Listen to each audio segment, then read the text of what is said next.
এই মৃত্যু উপত্যকায় আমার দেশ। এই ৫৬,০০০ বর্গ মাইল রক্তে ভেজা সবুজ প্রান্তরে আমার পতাকা। আমি এখানেই থাকব।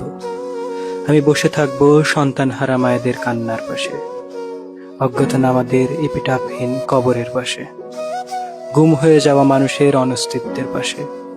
আমি বসে থাকব একটি সাদা কালো ছবি নিয়ে। আর যাদের কোনো ছবি নাই, থাকে না, থাকতে নাই, যারা কেবলই নাম কিংবা অজ্ঞাতনামা, যাদের আল্লাহ ছাড়া কেউ নাই, তাদের কথা তো ভুলেই যেতে হবে। এই মৃত্যু উপত্যকায় আমার দেশ। একদিকে সমুদ্র, তিন দিকে কাঁটাতার। আমি কোথায় যাব? আমি মুর্দা হয়ে ভেসে থাকবো বঙ্গোপসাগরের লবণ জল। আমি লাশ হয়ে ঝুলে থাকবো রক্তাক্ত কাঁটাতারে। আমি ভূত হয়ে পাহারা দেব এই জমিনের তাবৎ শ্মশান ও গোরস্থান। আমি কার্ফু ভাঙা চাঁদের মতো জেগে থাকবো মিলিটারি কনভয়ের মাথার উপর। খুনিদের তাবৎ বুলেটের নিশানা হয়ে আমি দাঁড়ায় থাকবো মুক্তির মিছিলের যে কোনো প্রান্তে। তবু এই মৃত্যু উপত্যকায় আমার দেশ, যার যা কিছু হারাইছে, খোয়া গেছে চিরতরে।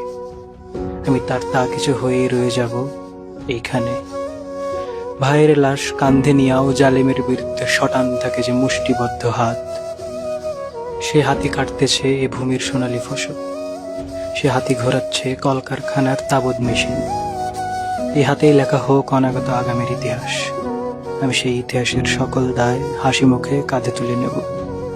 তাও এই মৃত্যু উপত্যকায় আমার দেশ। জীবনের মরণের ভেদাভেদ লুপ্ত এইখানে।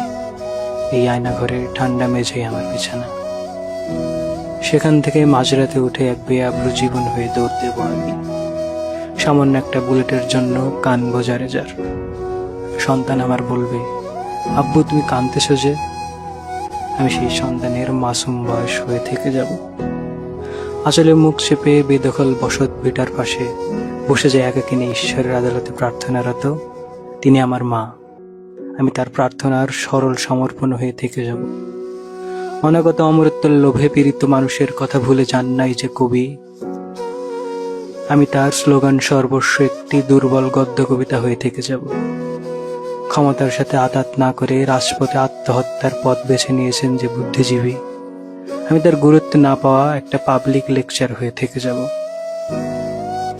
যে কৃষক কাস্তে হাতে লড়তে জানে, যে শ্রমিক হকের জন্য মরতে জানে, যে মানুষ বদ্ধভূমি করে শনাক্ত করতে পারে ছিন্ন ভিন্ন লাশের পরিচয়, আমি তাদের ইনকিলাবি রূহ হয়ে থেকে যাব।